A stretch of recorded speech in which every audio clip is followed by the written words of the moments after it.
Bonjour, ravi de vous retrouver pour ce nouveau journal. Nous sommes le vendredi 17 juillet, voici les titres.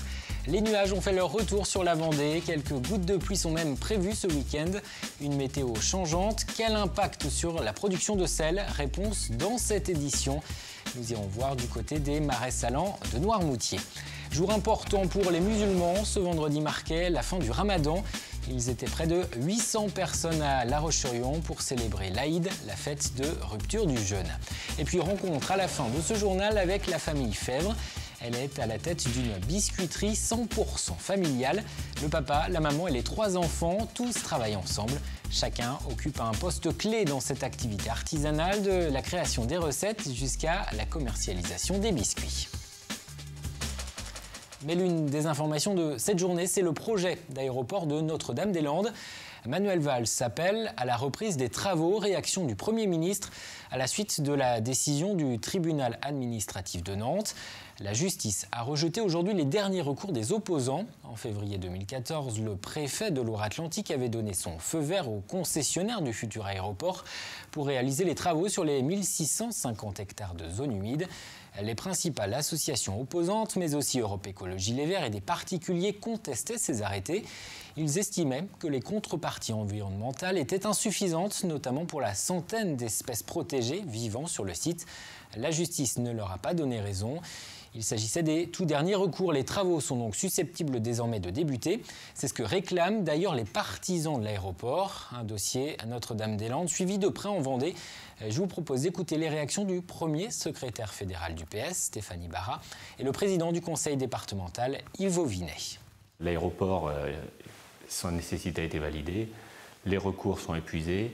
La question environnementale a été encore poussée plus loin, y compris avec un dialogue qui se poursuit avec la Commission européenne. Le feu vert maintenant administratif et la validation par le tribunal. Il faut que les travaux avancent. Le département de la Vendée n'a pas changé de position au cours de ces derniers mois. Simplement, nous réitérons notre demande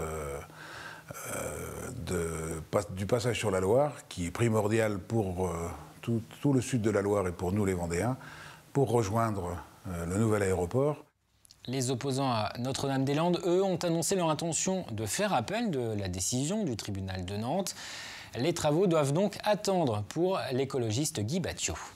C'est une catastrophe, mais c'était un peu prévisible dans la mesure où le rapporteur avait bien dit qu'il souhaitait le rejet de ces recours. Normalement, la promesse de Hollande était la fin de tous les recours. Donc, a priori, là, il va y avoir appel. Donc on souhaite que vraiment le gouvernement attende la fin de tous les recours. Nouveau week-end chargé sur les routes. Bison Futé prévoit un samedi orange dans le sens des départs, rouge en Rhône-Alpes. Ce sera vert dimanche, vert également dans le sens des retours. Et pour ceux qui commencent leurs vacances ou qui le sont déjà, les nuages ont fait leur retour. Hier après-midi, le thermomètre a chuté de 6 à 10 degrés en quelques heures. Le responsable, le vent, il a rafraîchi l'atmosphère et suivant son orientation, c'est l'ami ou l'ennemi du saunier.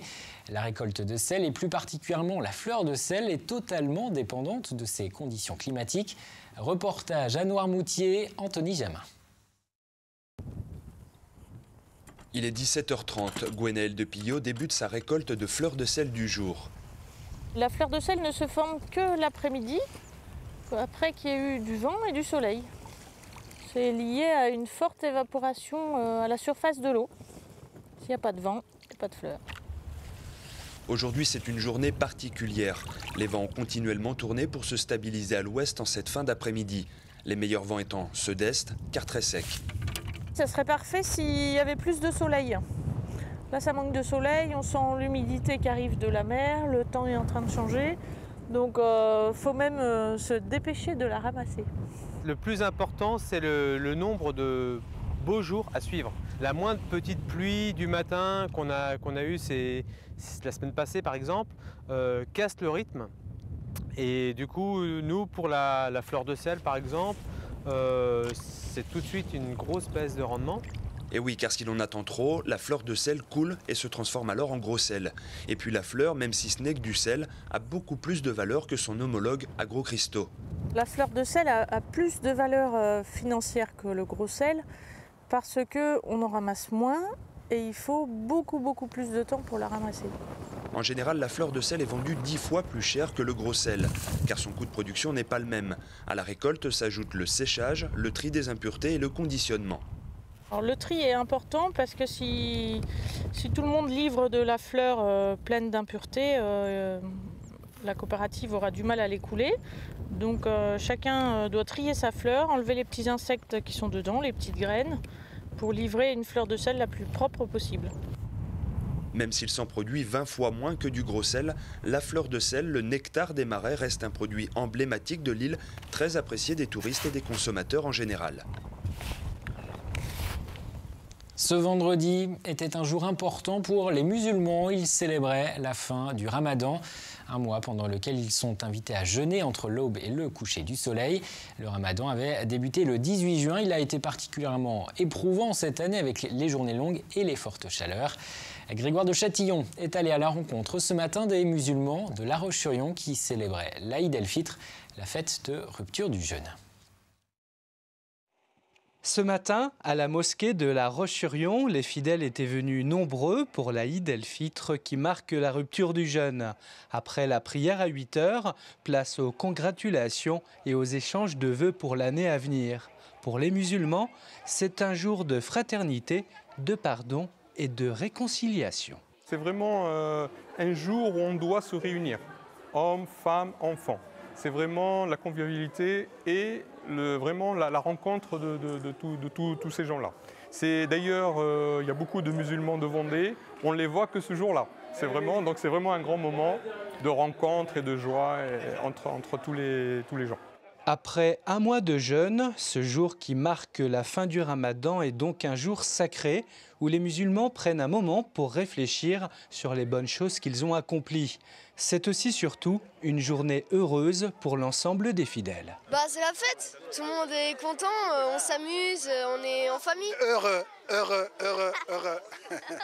est content que ce soit la fin du Ramadan. C'est un soulagement.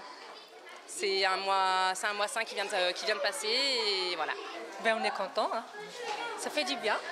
Ça se voit pas, non, tout le monde est souriant, tout le monde est content, donc c'est la joie, c'est la fête.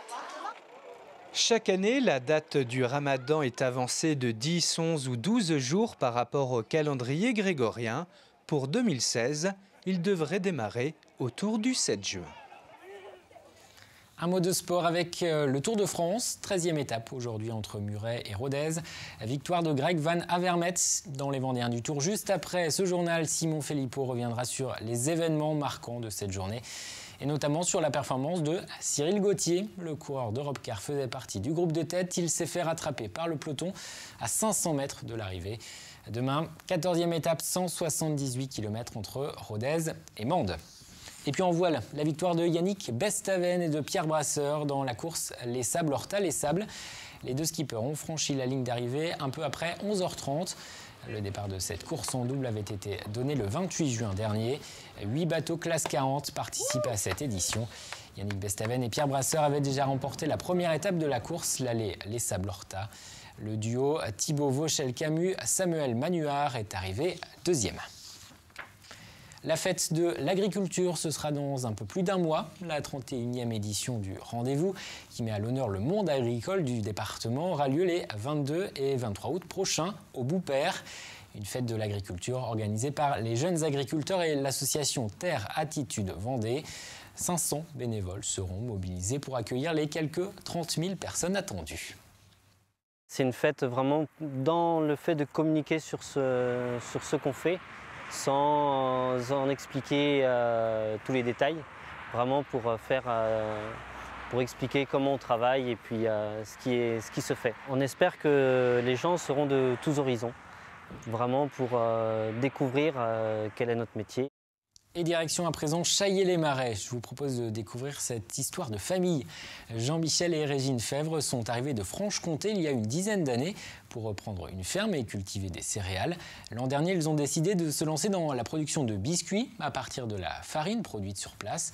Une activité qui réunit les parents et les 3 enfants, de la récolte des céréales jusqu'à la commercialisation en passant par la création des recettes de biscuits. Chacun maîtrise une des étapes de fabrication. Annelise Vinet.